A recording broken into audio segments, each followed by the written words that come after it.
আসসালামু আলাইকুম, সবাইকে স্বাগত জানাই।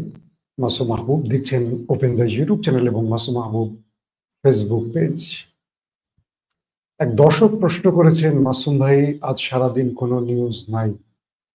দর্শকের নাম মেহেদী হাসান। আজ সারাদিন নিউজ নাই বলতে আপনি কি বুঝিয়েছেন?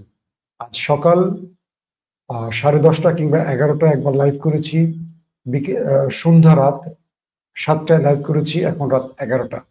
পরপর 3বার আমি আপনাদেরকে আজকে লাইভের মাধ্যমে ডিটেল খবর দিয়েছি। এখন আপনারা যদি না দেখতে পান, চ্যানেল ভিজিট করবেন, আর না হয় নোটিফিকেশন দেখবেন। যদি না পান, চ্যানেলটা ভিজিট করবেন। আমি কন্টিনিউ আপনাদের নিউজ দিয়ে যাচ্ছি, ডেলি 3বার, 2বার, 4বার এভাবে নিউজ দিয়ে যাচ্ছি।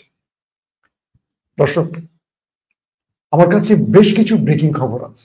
আপনারা কি শুনতে এবং দেখতে পাচ্ছেন? একটু কমেন্ট করে আমাকে জানিয়ে রাখেন। তো আমি যে ব্রেকিং খবরগুলো দিব তার শিরোনাম প্রথমে একটু আপনাদের জানিয়ে রাখি। ইরানের ওয়েব 17 স্টার্ট হয়েছে এবং আজ লাস্ট আপডেট বলছে পুরো হাইফাকে তুলোধুনা করে ছেড়েছে ইরান। ব্যাপক ব্যাপক প্রায় 40টির মতো মিসাইল মেরেছে এবং যে ভিডিওগুলো দেখা যাচ্ছে সেই ভিডিওতে দেখলাম হাইফা আর দাঁড়িয়ে নেই,